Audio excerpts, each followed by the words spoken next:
Inside the compound of Joropete is a middle-aged woman and 4 children. Each of them is handpicking and winnowing rice for it to be used to prepare the day's meal for them. It is 11 a.m. already. You can call it brunch because they have been eating since morning. It is the way of life in this outlandish farming community. 20-year-old James Joropete has just returned from the farm and brought along feed for the chicken and guinea fowls. As you can see the environment around, there's absolutely nothing apart from farming that you can do to get your daily bread. So it's just farming that makes people get whatever that they need, apart from farming. Even the school, if you don't farm, no matter how brilliant you may be, and if you don't get support from somewhere, you pass, but you can't go. James was born in this outlandish farming settlement. He attended the Kunchele primary and junior high schools. Despite the deprived nature of the community, coupled with inadequate teaching materials and teachers, he did not see that as a stumbling block. Because this place is deprived, when they post teachers from the towns to come and teach, they just come maybe twice in a week, and the rest of the days they will not come. So teaching was going up and down. It was not active. The secret is just that I persevered. I define it as just the determined attitude that make you keep trying to achieve what you think is not possible. So it was just this in my heart, that encouragement, that motivated me to keep trying. So it was just, whenever I thought of this definition of perseverance, that alone gave me an inspiration and self-motivation. He attained aggregate 7 in the Basic Education Certificate Examination, BCE. That make him the best student in the Upper West region in 2018. His reward was a date with President Akufo-Addo, a dream he never envisioned could materialize, but which has also spurred him to greater height.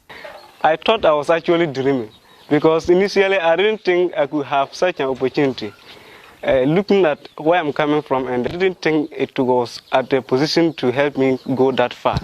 But at the point of meeting the president and shaking hands with him, in fact, I was really surprised and then also very happy as well. So that was also another point that motivated me to keep working hard. He gained admission into Nandam Senior High School, where he met students from very endowed homes and schools. That surely did not calm him down, though he initially was nervous. Initially, I thought there was no way for me, because already they have made it and then they will continue to make it ahead of me. I was nervous. So things were always popping up from my mind that, can I make it among all these people? But I said personally to myself that I'll keep the focus. That determined attitude, that helped me move right from my basic school to that place. James Joropete, after 3 years of offering general science, he reproduced his BEC results and attained aggregate 7 and offered admission to pursue doctor in pharmacy at the University of Health and Allied Sciences, UHAS. The last time I was in this community was some 13 years ago. The highest learner in the community was a GHS graduate. Today, the community can boast of one person who has completed the university. There's another person who is still pursuing his course at the university. The admission of James Joropete clearly means that he is the 3rd person from this community to go to university. James, however, is in a limbo as to how his 6-year university education will be funded. He considered that the meals of local chicken and guinea fowls he owns can only shake off some few decimals of his first-year fees. My school fees just 11,400 plus, so all that I need was just more than 15,000 in order to be stable. So I could sell all this in the house, but still I will not be able to go to the school. So despite having all this, the poverty level is still sensitive. With the deadline of the payment of fees fast approaching, his only hope for now is the West Member of Parliament, Superintendent retired Peter Tubu, who has pledged to shoulder that responsibility. If you are in Kunchile and you can actually qualify for a presidential award, in fact, naturally you are a brain. But I will give the credit to the teachers as well.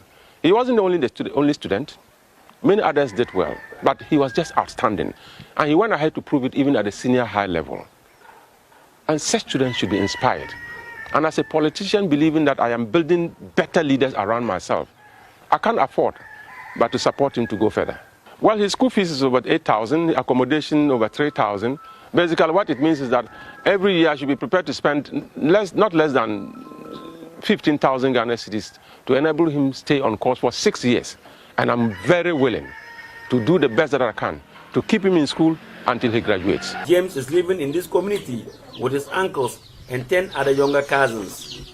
His parents are domiciled in the southern Gulf of the country, working in cocoa farms for peanuts. When we got the admission, I was wondering, this is the opportunity, but now how are we going to get the money to finance him to go? But today I am very happy MP has given him this kind of support. So I am very happy with our Honorable MP Peter Lanchiren Tubu for his support he has given to James. In outlandish communities such as Kunchele, there are several of James who are around and who need a little push so that their life dreams will come true. Reporting for Joy News, Rafik Salam, Kunchele.